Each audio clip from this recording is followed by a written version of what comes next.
రెండు తెలుగు రాష్ట్రాల్లో కూడా భూకంపాల యొక్క ప్రభావం తీవ్ర కలకలం సృష్టిస్తుంది.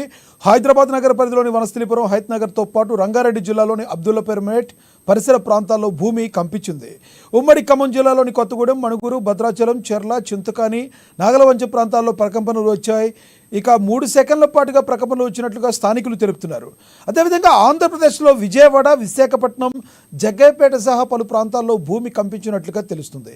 ఇక ఇదే విషయానికి సంబంధించి మరింత సమాచారాన్ని మా ఏపీ బ్యూరో చీఫ్ వాసు అందిస్తారు. వాసు, చెప్పండి, భూకంపం యొక్క ప్రభావం ఏపీ వ్యాప్తంగా ఎలా ఉంది? అధికారులు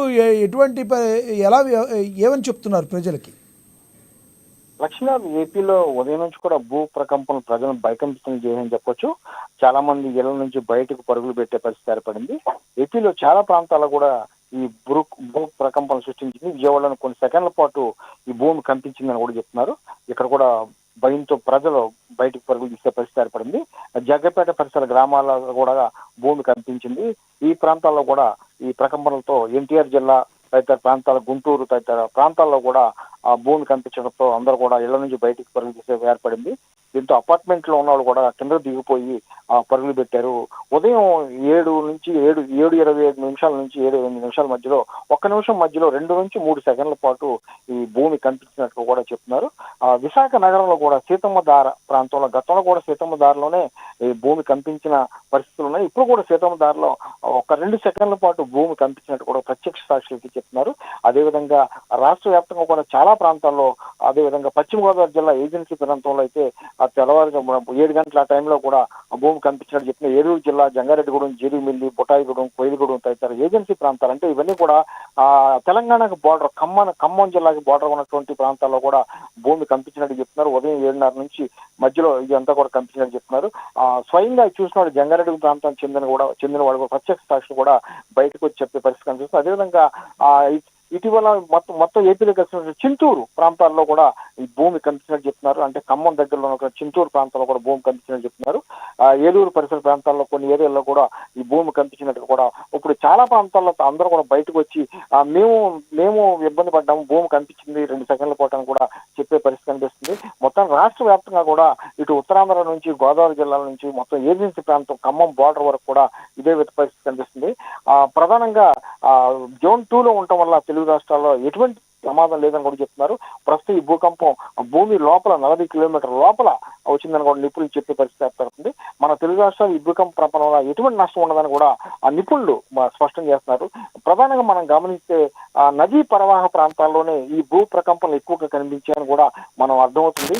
ఇంతవరకు కూడా ఏపీలో ఈ ప్రకంపనల వల్ల ఎటువంటి నష్టం కానీ, ఆస్తి నష్టం, ప్రాణ నష్టం లేదని చెప్తున్నారు. గతంలో కూడా 2-3 సెకండ్ల పాటు గతంలో వచ్చిన సంఘటనలు కూడా ఉన్నాయి. అది జోన్ 2లో ఉండటం వల్ల ఎటువంటి ఆస్తి నష్టం కానీ, ప్రాణ నష్టం కానీ ఉండదు. కానీ దీనివల్ల మొత్తం ప్రజలు గందరగోళానికి ఏర్పడి భయకంపితులై రోడ్డు మీద పరుగులు తీసే పరిస్థితి ఏర్పడింది.